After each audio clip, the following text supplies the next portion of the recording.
Shankar jewellers Sirsa भरोका वाले शिशपाल सुथार व हवा सिंह सुथार का मशहूर हॉलमार्क ज्वेलरी शोरूम। हमारे यहाँ सोने व चांदी के आभूषण हर समय तैयार मिलते हैं और ऑर्डर पर भी तैयार किए जाते हैं। शंकर ज्वेलर्स पीएनबी वाली गली रोड़ी बाजार सिरसा। अधिक जानकारी के लिए संपर्क करें 9466732005 या 9416388442। ज्वाइन किया है, परिवार के साथ आ रहे हैं, आप क्या कहेंगे? देखिए, एक जन भावना थी, लोगों के साथ काफ़ी समय से लगा हुआ था। लगभग 10 साल इस इलाके के अंदर संघर्ष किया, लोगों को जोड़ा, काम किए। लेकिन जो उम्मीद थी लोगों को कि इस दफ़ा भारतीय जनता पार्टी टिकट देगी और हम चुनाव लड़ेंगे, मैं समझता हूँ कि बहुत बड़ा उन्होंने ऐन मौके पे धोखा किया और कहीं ना कहीं इस चीज़ को डिरेल करने की कोशिश की गई कि किसी तरीके से डिक्लेरेशन ना हो और चुनाव ना लड़ पाए। लेकिन हर व्यक्ति की एक जन भावना थी कि हमें चुनाव लड़ना चाहिए और मजबूत होके जीतने के लिए लड़ना चाहिए, केवल लड़ने के लिए नहीं। इसीलिए सब लोगों का एक फैसला था कि मजबूत व्यक्ति और मजबूत दल के साथ जाना चाहिए और सब ने ये फैसला किया कि इंडियन नेशनल लोकदल के साथ जाना चाहिए। और मेरे मन में भी था कि सारा परिवार अगर इकट्ठा होगा तो हम आगे और संघर्ष करेंगे, चौधरी देवीलाल जी के जो सपने हैं उनको साकार करने की कोशिश करेंगे। और लोग चाहते हैं कि दोबारा से चौधरी देवीलाल जी की जो सोच है उसके साथ जुड़ना चाहते हैं। और ये जो संघर्ष है अभय सिंह चौटाला जी कर रहे हैं पूरे हरियाणा में, तो मैं मानता हूं कि मुझे भी इनके साथ संघर्ष करने का एक मौका मिलेगा ताकि हम इस इलाके के अंदर जो पुराने लोग थे उनको सबको जोड़ें और वापस चौधरी देवीलाल जी के राज को लेके आएँ। आदित्य जी, सरकार के दौरान भी आपने कई बड़े जो विरोध किए, चाहे वो मार्केट कमेटी की बात हो, चाहे ग्रीवेंसिंग की मीटिंग हो, उसके दौरान भी मंत्रियों के सामने भी आप बोले। क्या बीजेपी में वास्तव में इस तरीके की समस्या है? बीजेपी को लेकर भी आपने कई भ्रष्टाचार के मुद्दे हमेशा ही मैंने देखिए, चौधरी देवीलाल एक सच्चे इंसान थे और उनकी जो परिवार के जो अभी देख रहे हैं अभय सिंह चौटाला जी, इनका भी लोगों में एक पूर्ण विश्वास है और लोग ये मानते हैं कि वो सच्चे आदमी हैं। ठीक है, मुंह के खरे हैं लेकिन दिल का नेक और सच्चे इंसान है। उसी नीति को जो चौधरी देवीलाल जी की थी, उसी नीति को हम सब लोग फॉलो कर रहे हैं। जहाँ जुल्म और ज़बर और नाइंसाफ़ी हो, इनजस्टिस हो, वहाँ पे हमेशा जो सच्चे लोग हैं चौधरी देवीलाल जी के, वो आवाज़ उठाते हैं। इस चीज़ की कभी परवाह नहीं करते कि सत्तासीन कौन है। सत्ता को कभी भी लोभ लालच का हम लोगों के मन में नहीं था। हर बार जहाँ भी कोई आवाज़ उठानी थी, चाहे वो सत्ता के खिलाफ थी, चाहे वो किसान के लिए थी या व्यापारी के लिए थी, हर वर्ग के लिए हमने सत्ता से भी लड़ाई लड़ी, ताकि जन कल्याण तभी होगा जब हम जनता के साथ रहेंगे। बीजेपी के जो बड़े नेता हैं, मंत्री हैं, क्या उनसे आपने डायरेक्ट प्रयास नहीं किए अपने क्षेत्र का विकास के लिए, जो आपको ये बगावत करनी है की जरूरत महसूस? नहीं, मैंने बगावत नहीं की, ये तो उन्होंने धोखा किया है।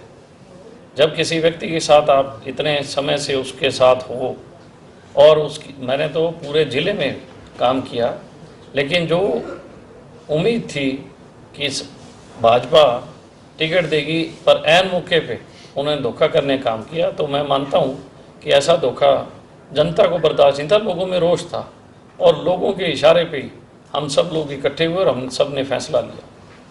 बीजेपी में घुटन महसूस कर रहे थे, अब इनेलो में सुकून? देखिए, एक पक्षी को जब पिंजरे में डाल देते हैं, निश्चित तौर पे वो पक्षी जो है अपना विकसित नहीं कर पाता, कहीं कहीं महसूस करता है। चौधरी देवीलाल ये आसमान जो है वो चौधरी देवीलाल का है, खुला आसमान है। कोई व्यक्ति गांव का, देहात का जब खुले में आसमान की तरफ देखता है तो मैं समझता हूँ कि उसको चौधरी देवीलाल जी की आकृति दिखाई देती है। और वो इस बात से बड़ा अपने आप को खुश नसीब मानता है कि हरियाणा का होने के नाते कि आज भी चौधरी देवीलाल जी की आत्मा उन सब लोगों के साथ है। और इस बात का प्रमाण भी है, हर किसान के घर में चौधरी देवीलाल की फ़ोटो है जिसकी वो पूजा करता है। तो मैं ये मानता हूँ कि ये खुले आसमान में हूँ और फिर चौधरी देवीलाल के सपनों की उड़ान लेंगे और लोगों के घर घर तक चौधरी देवीलाल जी का मैसेज देने का काम करेंगे। बतौर एनएलओ उम्मीदवार आप नामांकन कब भरेंगे? कल का समय तय किया है। कल 10:30 बजे सब लोग इकट्ठे होंगे, उसके बाद सब लोग नामांकन के लिए जाएंगे। तो सारे हमारे साथी हैं, पार्टी के भी व्यक्ति हैं, सब लोग आएंगे और बहुत बड़े जलसे के साथ नामांकन करेंगे। आज भी जो जलसा किया था, लगभग 8-10 हज़ार लोग उस जलसे में थे, इस पूरे डवाड़ी विधानसभा क्षेत्र के, और सब लोगों में बहुत जोश और जुनून था। और अब ये लड़ाई जो है निश्चित तौर पे आज इस बात का प्रमाण है कि डवाड़ी इंडियन नेशनल लोकदल जीत चुकी है बहुत बड़े मार्जिन से। आदित्य जी, 10 साल बीजेपी की सरकार रही, उसके बाद जिस तरह से टिकटों के बंटवारे के बाद भगदड़ में क्या देखते हैं ओवरऑल, क्या स्थिति रहने वाली है बीजेपी? देखिए, कोई भी फैसला जो जनता के खिलाफ होता है, जनता बगावत करती है, विरोध करती है, ये उनकी मानसिकता झलकती है। जैसा कि अभी अभय सिंह जी ने बताया कि वो चौधरी देवीलाल जी की सोच को मारना चाहते हैं। उन्होंने काम लिया, ऐसा नहीं है मैंने 10 साल दिए हैं भाजपा को, मैंने काम बहुत किया, उन्होंने काम लिया, लेकिन जब समय था हमारे संघर्ष को फल लगने का, तो उन्होंने कहीं ना कहीं चौधरी देवीलाल की सोच को मारने का काम किया। और लोगों के कहने से, जब सब लोग मेरे जो संघर्ष के साथी थे, उन सब साथियों के आग्रह से, विचार से, विमर्श से हमने आज ये निर्णय लिया सब साथियों ने। और मैं निश्चित तौर पे ये बताना चाहूँगा कि वापस चौधरी देवीलाल जी की जो आवाज़ है, जो चौधरी देवीलाल जी की सोच है, उसको पूरे हरियाणा के कोने कोने में, ढाणी ढाणी तक लेके जाएंगे। देश के ताऊ और आपके खुद के ताऊ से आशीर्वाद लिया, कितना कामयाब हो पाएगा? देखिए, मैं एक चीज़ कहना चाहूँगा, एक जो भी राजनीतिक व्यक्ति हैं उनके रोल मॉडल होते हैं, चाहे वो किसी दल में हो, किसी पार्टी में हो, उनकी कोई ना कोई ऐसी चीज़ होती है जो उनका रोल मॉडल होता है। चौधरी देवीलाल जो थे वो दयालु, दयावान और बहुत ही विनम्र थे, वो मेरे रोल मॉडल रहे हैं। और इसके साथ साथ ओम प्रकाश चौटाला जी सबसे संघर्षशील व्यक्ति, सबसे ज़्यादा मेहनती। तो मैं ये मानता हूँ कि एक आदमी की सोच चौधरी देवीलाल जैसी होनी चाहिए, उसका संघर्ष ओम प्रकाश चौटाला जी जैसा होना चाहिए। ये दोनों चीज़ जब मिल जाती है, निश्चित तौर पे वो हमेशा फतेह करते हैं, हमेशा जन कल्याण करते हैं। तो दोनों के जो है मेरे रोल मॉडल रहे हैं दोनों लोग। आपके सामने जो खड़े हैं लोग, वो भी चौधरी देवीलाल जी का नाम लेकर वोट मांग रहे हैं। छोड़, नहीं कोई और बात कर। चलो ठीक है, वैसे तो हमारा परिवार तो बड़ा था ही हमेशा ही, लेकिन भारतीय जनता पार्टी और कांग्रेस पार्टी दोनों पार्टियों की एक सोच रही है कि जो भी कोई राजनीतिक घराना मजबूत है उसको कैसे कमजोर किया जाए, उसमें कैसे डेंट डाला जाए। ये नई बात नहीं, ये पुराना चलता आ रहा है। कांग्रेस पार्टी ने सबसे पहले चौधरी रणजीत सिंह को हमारे से अलग करके चौधरी देवीलाल की ताकत को कमजोर करने का एक प्रयास किया, वो कामयाब नहीं हो पाए। उसके बाद आदित्य को बीजेपी ने अपने साथ लगाया और फिर हमारे परिवार को तोड़ने का एक प्रयास हुआ। उसके बाद इंडियन नेशनल लोकदल पार्टी जो एक बड़ी ताकत बनकर के आ रही थी 2019 में, उसको कैसे कमजोर किया जाए, इसके लिए अजय सिंह को पार्टी से अलग कर दिया। और मैं हमेशा एक ही बात कहता था कि ये जो राजनीतिक दल है, जो राष्ट्रीय दल है, ये अपना फायदा लेने के लिए किसी को भी एक बार ताकतवर बना देता है, लेकिन फिर अपने स्वार्थ की पूर्ति के बाद उसके साथ बेईमानी करता है, धोखा करता है। रणजीत सिंह के साथ कांग्रेस ने धोखा किया, कांग्रेस ने टिकट नहीं दी, आखिर इंडिपेंडेंट लड़ना पड़ा। आदित्य के साथ भी बीजेपी ने धोखा किया है, इसने भाजपा के लिए बहुत काम किया। डवाड़ी में बीजेपी का कुछ था ही नहीं, इसने उस पार्टी को खड़ा किया। लेकिन ऐन समय पे आकर के इसके साथ भी बहुत बड़ा भाजपा ने धोखा किया। अब क्योंकि हालात इस किस्म के हैं पूरे प्रदेश के अंदर कि भाजपा सत्ता से बाहर जा रही है और कांग्रेस भी सत्ता से दूर होती चली जा रही है। जैसे जैसे टिकटें बटेगी कांग्रेस की, भाजपा में भगदड़ है कि नहीं है?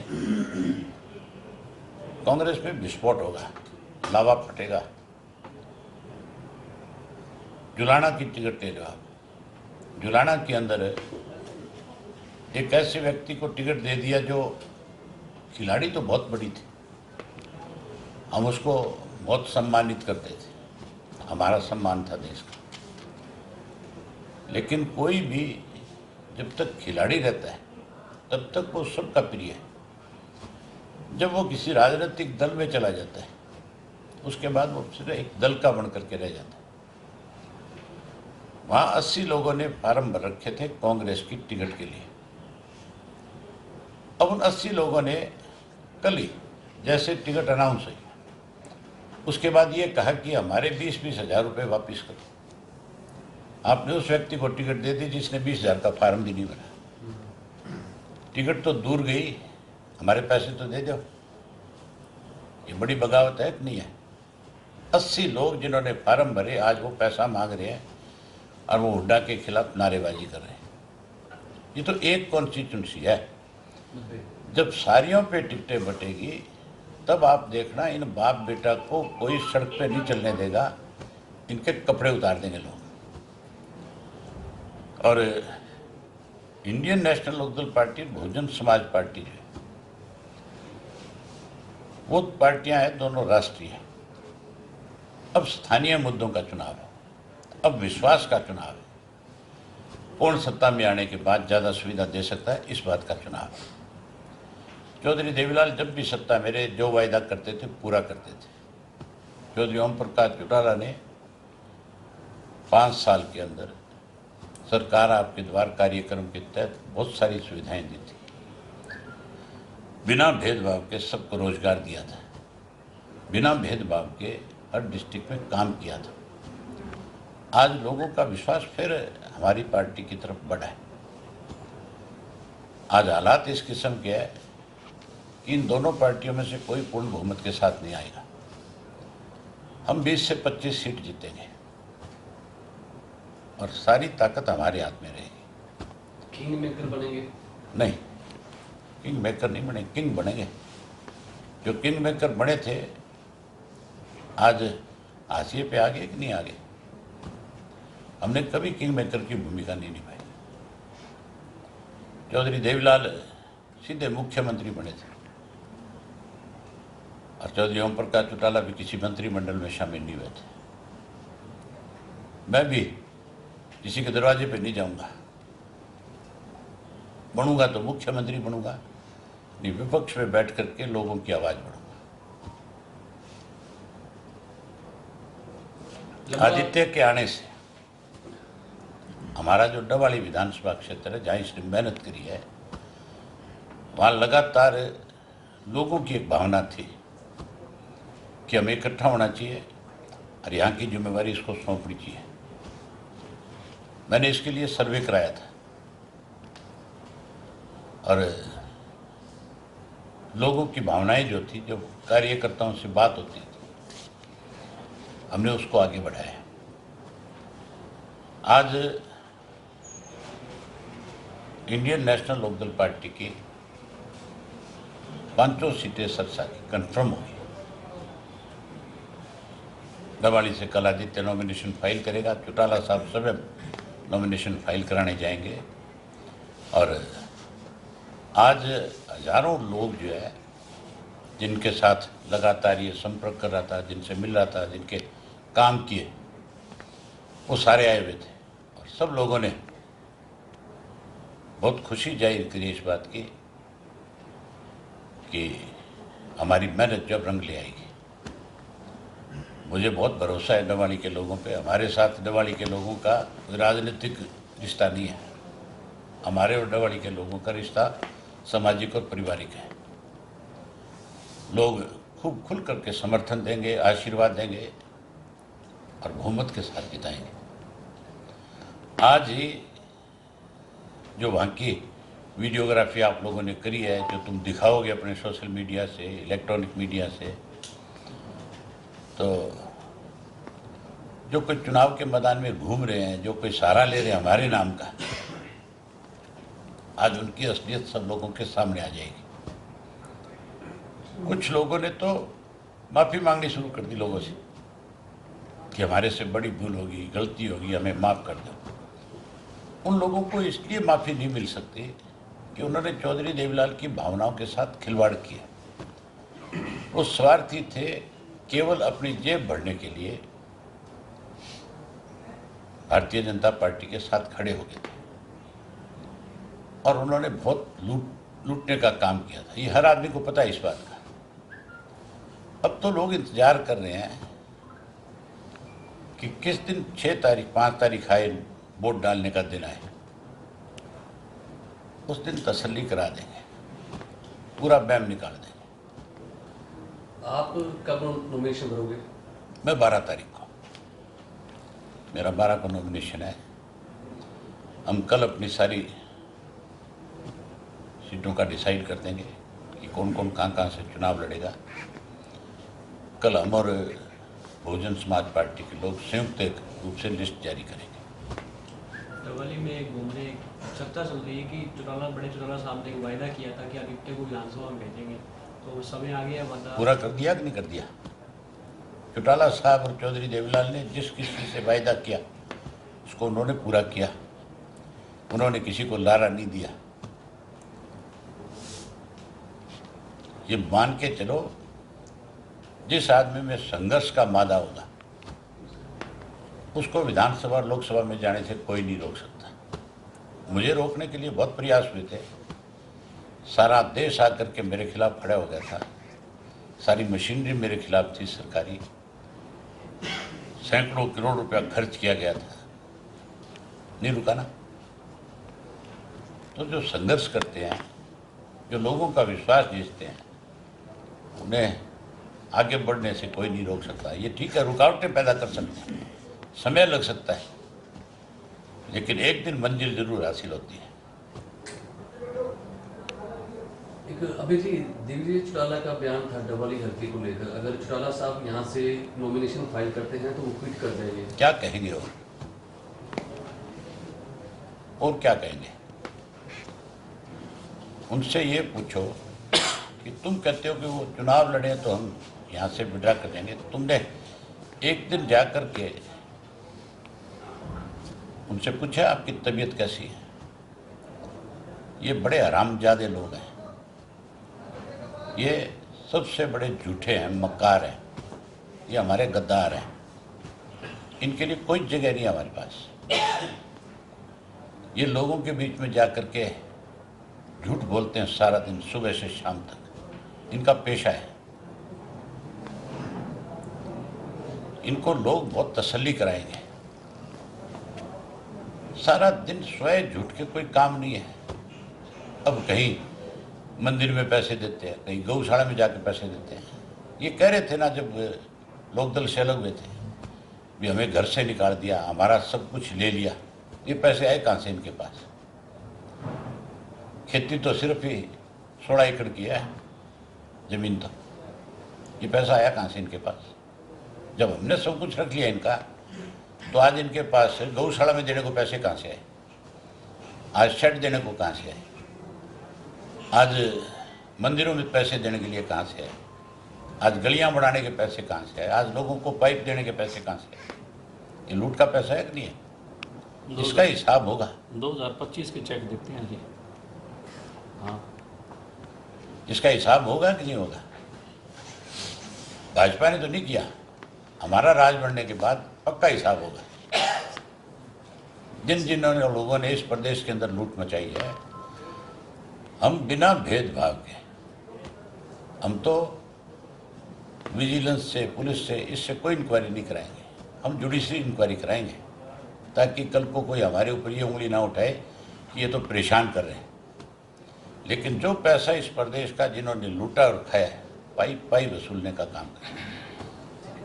सर लगातार अभी चुनाव प्रचार जारी रहेगा, बड़े नेता हैं, देश के अन्य क्षेत्र से भी हैं, बादल साहब हैं, जिस तरीके से हरियाणा भी काफ़ी रुतबा है, क्या आने वाले समय में इनेलो के लिए बादल साहब भी आएंगे? कल ही मिसेस सुखबीर जो है, जो मेंबर पार्लियामेंट है, हाँ, वो नॉमिनेशन पे आ सकते हैं। उनसे बातचीत हुई है, आज उनका पता लग जाएगा है, हाँ, आ जाएगा उनका मैसेज। मेरी ख्याल जरूर आएंगे। अगर वो नहीं आ पाए तो उनकी पार्टी का कोई सीनियर लीडर आएगा। हमारा और अकाली दल का समझौता है और समझौते के साथ साथ हमारे पारिवारिक रिश्ते हैं।